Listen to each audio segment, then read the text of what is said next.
Bueno, y hoy nos encontramos en comunicación con quien fue definido como el periodista más capacitado para hablar de tradicionalismo en la Argentina.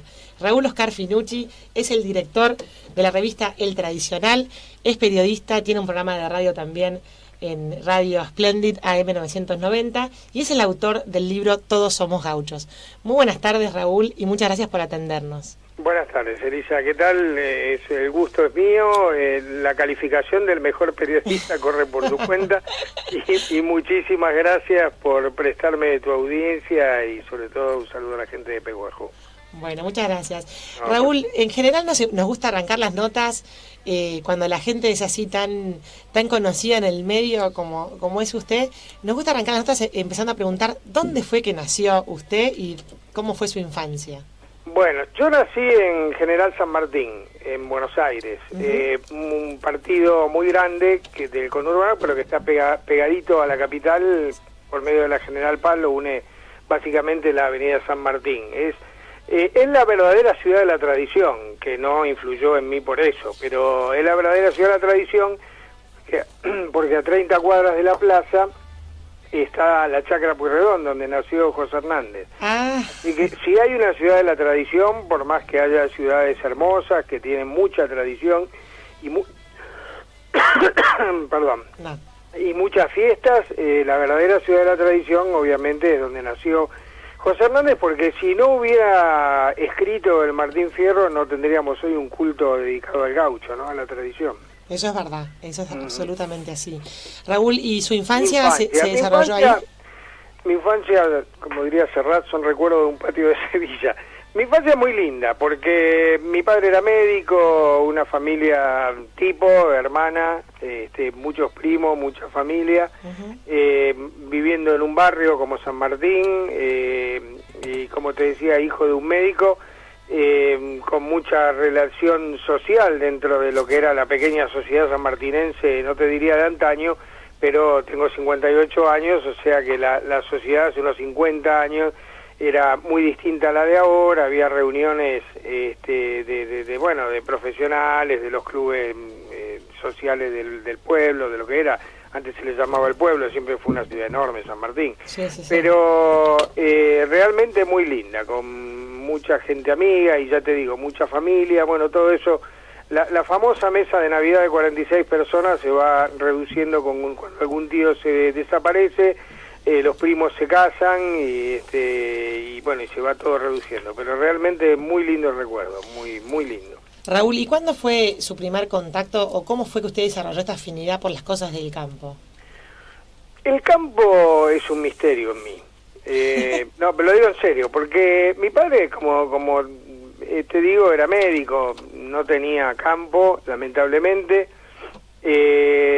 no le gustaba, no era un gusto de él el campo. Sí teníamos una casa en Córdoba, en Tanti, en la sierra, donde yo tenía caballo, porque apenas la compró, yo era adolescente y me fui a comprar un caballo y después llegamos a tener más caballos, pero no era por una cuestión de familiar, ni tenía nadie de un ascendiente muy muy importante que me hablara del campo. La verdad que fue una cosa que mamé solo, que empezó por el placer de andar a caballo por la sierra, de tener un caballo. Yo amo la provincia de Córdoba y voy muy seguido, tengo muchos amigos en diversos pueblos de la serranía, pero eso fue una cosa que adquirí solo. La verdad que nadie sabe. Mi padre siempre decía, yo no sé dónde te viene a vos tanto amor al campo.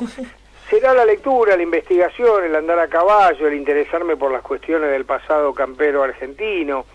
Y después empiezo cuando una vez hace 20 años más o menos voy por invitación de un amigo al Círculo Criollo del Rodeo de Moreno, y él iba a correr una carrera de sortija, una carrera de tambores, en la que nunca corrió porque el caballo no quiso doblar en ninguno y se chocó con el alambre del fondo, pero a mí me sirvió, no, eso es cierto esto,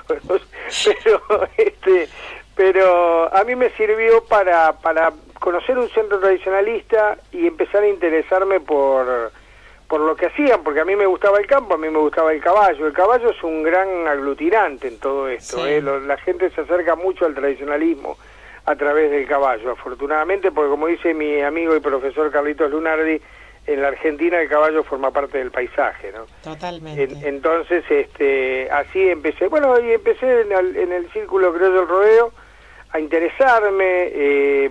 Un día se me acercó un hombre que se llamaba Manazas, un tipo bárbaro, un hombre grande, de una gran barba tupida, y me preguntó, dice, ¿por qué usted no anda, ya que le gusta tanto y viene siempre? Ya nos habíamos hecho socios, y mis hijos eran chiquitos, y íbamos con los chicos todos los fines de semana, no se empieza a vestir a la usanza criolla, y qué sé yo, y yo me empecé, que es el comienzo del tradicionalista, claro, Elisa, vos sabés que el movimiento tradicionalista en su gran mayoría está sostenido por tradicionalistas y no por gente de campo que hace tradicionalismo. Claro. Esto no quiere decir que en el campo no hay tradicionalistas. En el campo hay tradicionalistas y no tradicionalistas. Los tradicionalistas que tienen la suerte de trabajar de a caballo todos los días vestido a la usanza criolla, hacen tradicionalismo todos los días. Exacto. Pero el ejercicio del tradicionalismo como actividad es una actividad prácticamente de los que no son gente de campo, de los que no somos gente de campo. Claro, tal cual. Que gente de la ciudad que se pone la pilcha para homenajear ese recuerdo, digamos. Exactamente, porque evocamos la figura del gaucho y porque además nos gusta y porque andamos a caballo y nos gusta y tratamos de hacer las actividades que hacía el gaucho de alguna manera para... Yo a mí porque siempre me gustó el caballo, hace más de 40 años que tengo caballos, pero el tema de tratar de tirar el lazo, de hacer ciertas cosas con el caballo, no es por una necesidad laboral o de vida cotidiana, sino por el gusto y además por la prueba empírica de tratar de hacer todo lo que he leído de que hacía el gaucho, ¿no? Claro, perfecto. Raúl, cuénteme un poco sobre el título de su libro, Todos somos gauchos. ¿Todos somos gauchos en Argentina? Sí, sin duda. Todos somos gauchos, ¿por qué? Yo cuando hablo, a veces la gente me pregunta en una conferencia o cuando voy presentando mi libro, me preguntan, dice, bueno, pero si usted dice que el gaucho, cuando Hernández escribió el Martín Fierro, cuando lo presentó ya estaba prácticamente desaparecido. Que es cierto, hablo del gaucho de sus orígenes, del gaucho que arrancó como ya una persona distinta a todos los que lo habían formado y al resto del mundo, en las orillas del Río de la Plata, de las dos orillas, del lado de Uruguay, más o menos en la zona de Maldonado y del lado de Buenos Aires. Después, por supuesto, la figura del gaucho se expandió por todo el territorio argentino, porque hay gente que cree que en 1800 la gente que andaba a caballo en Córdoba era gaucho, y todavía no se había conformado esa clase social que se llamó gaucho. Es una cosa de la que me ocupo mucho en el libro, ¿no? De explicar que fue una clase social que no está estudiada lamentablemente en los círculos universitarios, en la carrera de licenciatura en historia ni profesorado contemplan al gaucho. Entonces yo me he tomado la molestia de dedicar un capítulo extenso a demostrar que es una clase social. Y todos somos gauchos porque nos hemos dado cuenta con el correr de los años, dando conferencias en muchas provincias y en muchas ciudades de Buenos Aires, que cuanto menos público del tradicionalismo asiste a una conferencia, más descubrimos en gente que no sabía, que tenía cierto arraigo con lo que nosotros le contamos y lo descubre mientras se lo contamos. Que no es nada más que el mate sería un ejemplo muy fácil. Claro.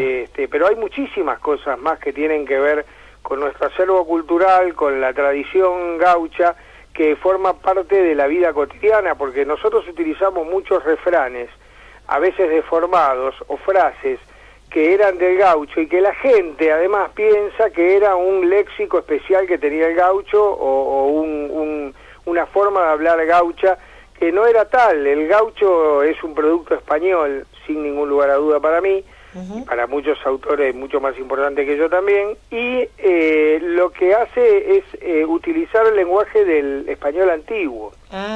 Cuando dice dendenante del gaucho, no es una forma de hablar deformada del gaucho. En el Quijote se ve esa expresión. Si uno lee el Quijote de la Mancha encuentra un montón de expresiones que utilizaba el gaucho y que la gente cree que es un léxico gaucho, un dialecto gaucho. Y por ejemplo, ¿qué frase que viene de este acervo cultural forma parte de nuestra cotidianeidad? Bueno, vos fijate que todo el mundo está generalmente preocupado por si llueve o no llueve en el campo. Y yo me acuerdo de mi viejo, decía, qué bien le hace esto al campo, y en casa había 8 macetas. Digo, ¿por qué le interesa a este hombre tanto el campo? ¿No? Una cosa que nosotros tenemos metida dentro del campo. Sí, sí, sí. Que cuando llueve la gente de ciudad piensa en la gente de campo, eso es verdad. Sí, yo no sé si en la gente de campo. Es como que yo una vez lo escribí, digo, el campo nos pertenece a todos, hasta el alambrado, ¿no? Después, lo que pasa adentro, lo producido adentro, por supuesto, del dueño. Pero el campo en la Argentina nos pertenece a todos. Es decir, es una cosa a la cual todos nos sentimos aferrados de alguna manera. Porque es un país que ha vivido de lo agrícola, ha sido el granero del mundo, y como bien decía José Hernández en 1882, dejen de mirar el río buscando los ojos en el mar y en Europa, dense vuelta, miren para adentro, porque los granos que salen de acá nos van a salvar en el mundo para siempre. Mirá, bueno, no le erró tanto. No le erró tanto, la verdad que no. Porque seguimos dependiendo de la producción agropecuaria muchísimo, ¿no? Lamentablemente menos de la pecuaria que del agro, pero o sea, y cada vez hay menos hacienda, pero bueno, eso es por el producto obviamente de lo que produce el campo, básicamente la soja, ¿no? Sí. Pero realmente yo creo que todos somos gauchos por muchas de esas cosas, por todas esas costumbres. Bueno, ahora me preguntás refranes. En el libro tengo un capítulo dedicado a los refranes, pero hay muchísimos de los refranes que decían nuestros abuelos, que decían nuestros padres, que tienen que ver con lo español, porque el origen, como te decía, del gaucho es puramente español. Claro. Es decir, es una explicación larga, no sé qué tiempo tenemos, pero de todas maneras tenemos que tener en cuenta que criollo es un hijo de europeo nacido en América, esa es la expresión, perfecto, ¿no? Sí, perfecto. Y el gaucho no se formó cuando llegaron los españoles en 1400 o por el 1500, cuando un español llegaba a una toldería guaraní, a unos ranchos guaraníes, se relacionaba con una india y tenía un hijo. Eso no era un gaucho, simplemente porque había nacido acá. Claro. La conformación del gaucho fue un proceso. Claro, por eso te decía antes que no todo hombre que andaba a caballo en el 1700 o en el 1800 era un gaucho, no, de ninguna manera. Sí. Una clase social que se fue conformando. Y creo que nosotros tenemos mucho de eso. Tenemos a veces esa indolencia de que, viste que cuando ves una película norteamericana, mira, te voy a llevar unos ejemplos tremendos. Hay un tipo que tiene una mansión y 4 autos y una camioneta y trabaja en una oficina y le dicen que lo despiden. Entonces se le viene el mundo abajo, agarra su cajita de cartón, mete las 4 cosas que tenía en la oficina y se va a su casa despedazado. Y vos decís, pero si yo viviera así en la Argentina, o sea, no me amargo tanto porque un poquito de espalda tengo. Sí. Es decir, esa indolencia bueno, eso se ve reflejado en el gaucho, hágame las cuentas que me voy, la autosuficiencia, sí. Eso se ve reflejado en nuestra sociedad, lo que te estoy contando, que a mí me llama la atención.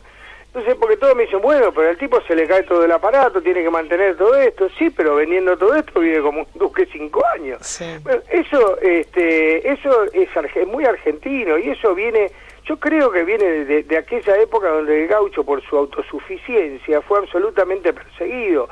Porque a él lo echaban de un trabajo. A ver, ¿qué era un trabajo para el gaucho? Trabajar con la hacienda para un estanciero. Estanciero, y hablemos inclusive mucho antes de que exista el alambrado, no pensemos en las grandes estancias de castillos franceses extrapolados de Europa y puestos ridículamente en la pampa. Hablemos de la estancia de verdad, que el rancho más grande era el del patrón y el más chico de los peones. Sí. Y por adelante de los fortines, sin alambrado.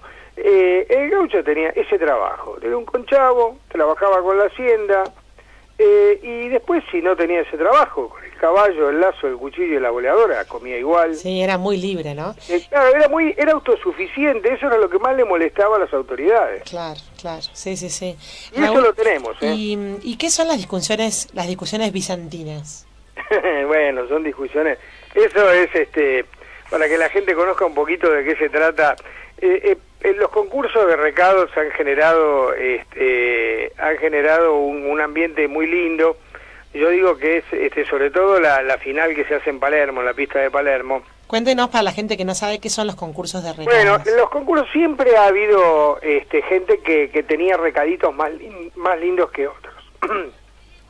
Es decir, antes se llamaba un recadito cantor, un hombre que tenía el recado que usaba todos los días para trabajar y por ahí tenía un freno con copas de plata o una cabezada con unos pasadores o unos estribos lindos de plata que había heredado el abuelo, se los ponía al caballo el domingo para ir a pasear o para un desfile, ¿no? Que siempre en las fiestas siempre hay desfiles en la fiesta de los pueblos porque también eso viene primero, que también viene de los españoles, y el desfile criollo aparece en los corsos de los carnavales, porque iban todos empilchados con sus caballos engalanados, con el mejor recado que tenían, a mirar el corso. Cuando pasaba la última carroza, se enganchaban los tipos atrás para que la gente amontonada viera sus pilchos y su caballo. Claro. Así comienza el desfile criollo. Y bueno, y el tema del... que me preguntabas de... se me piantó. De los concursos de recado. De los concursos de recado. El tema del concurso es que, bueno, la gente en las fiestas criollas se empezaron a hacer concursos, y a ver quiénes tienen los mejores recados. Entonces se formaban, algunos se anotaban y ganaba el que tenía el recado más lindo. Ahora, eso se fue haciendo cada vez más finito, es decir, bueno, mirá, hay recados distintos, de distintas categorías, de distintas épocas. Bueno, y cuando la Sociedad Rural Argentina decide hace muchos años hacer un concurso de recado, todo eso se va reglamentando. Es decir, hasta que termina tan finito como hoy, que hay 14 categorías. Cuanto antes se juntaban 10 tipos con unos recados más o menos lindos y alguien elegía quién era, que suponían que era el que más sabía, cuál era el mejor. Sí. Hoy hay 14 categorías que empiezan, por ejemplo, con el lomillo de soga, que fue el primer recado del gaucho, el lomillo, antes que el basto de chorizo separado. Sí. Entonces todo eso va formando categorías y bueno, y se van haciendo los concursos de Palermo. En el concurso de Palermo hay preclasificatorias antes, como hubo en Bragado, como va a haber en Tandil, donde van la gente de la zona, se clasifica y después los 5 primeros de cada categoría van a concursar a Palermo por la final. Es muy linda la final de Palermo, para el que no ha ido que vaya, eso se hace durante la ganadera, generalmente el primer fin de semana, porque entran 100 caballos ensillados de primerísimo nivel, todas las categorías, que vale la pena verlo, ¿no? Sobre todo cuando entran los chapeados, que van haciendo un ruido a las chapas hermosas. Y es realmente, además es un aprendizaje, porque es como se ve cómo se ensillaba antiguamente. Algunos son recados hechos ahora remedando lo antiguo. Bueno, y entonces, bueno, los concursos de recados son eso, simplemente...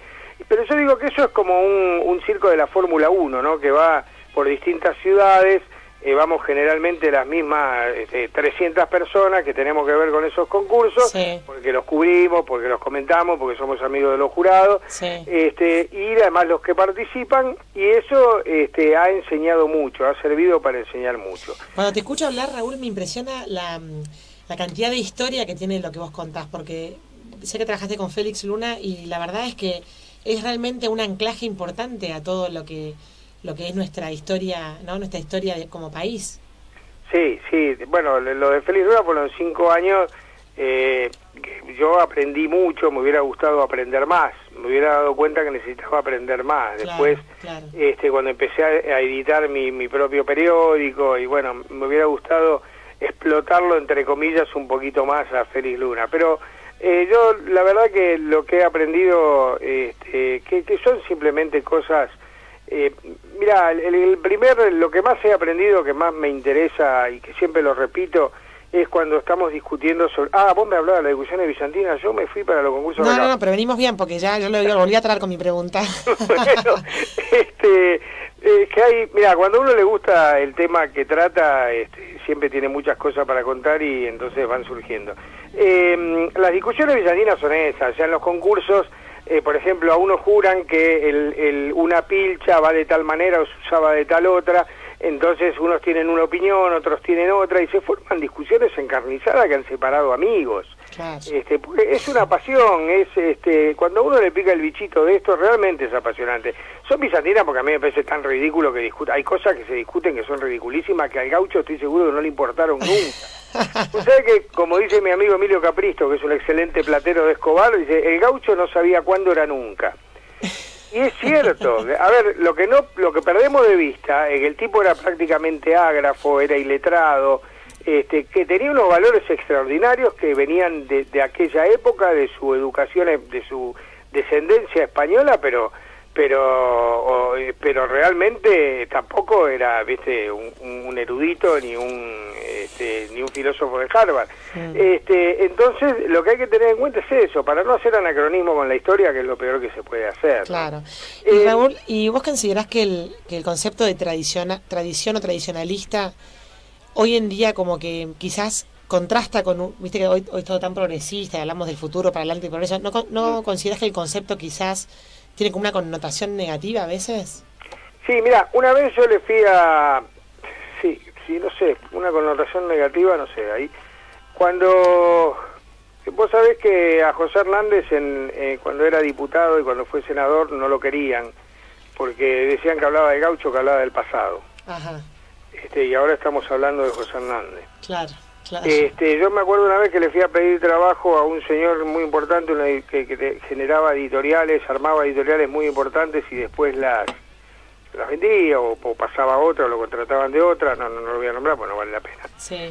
Tampoco es malo lo que voy a decir, era su opinión. Entonces yo le fui a proponer, tenía muchos problemas con el periódico El Tradicional económicamente cuando en una etapa, y entonces fui a verlo porque me consiguieron una entrevista con él y él en su sillón se tiró para atrás y me dijo, ¿sabes qué pasa, Finucci? Dice que vos vas para atrás y yo voy para adelante.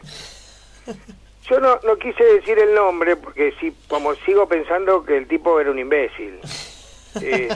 Digo era porque no sé qué pasó con su persona, pero sigo pensando que era un imbécil. El tema es saber calificar a los imbéciles, porque hay gente que me dice, sí, pero está podrido en plata. ¿Qué tiene que ver? Hay gente que está podrida en plata y es exitosísima en su tarea y no deja de ser un imbécil ni dejará de serlo nunca. Es decir, si el tipo propone dejemos la historia de lado porque ahora lo que se viene es el futuro, o únicamente lo que tenemos es el futuro, si vamos a tener nada más que el futuro venimos re mal, porque por lo que vengo viendo, y no soy de los que piensan que todo el tiempo pasado fue mejor. Claro, no. Si no, vos querés rescatar cosas de nuestra cultura y nuestra identidad valiosas y que no vale la pena, o sea, que vale la pena rescatarlas porque justamente nos constituyen nuestra identidad. Primero que constituye nuestra identidad, nuestro pasado campero, el caballo, el gaucho, los valores, el valor de el honor, el aspecto del honor en el gaucho era muy importante, porque la gente lo tiene como un peleador por borracho, ¿no? Emborracharse en la época de los gauchos no era muy fácil. Primero porque las bebidas blancas venían de Europa.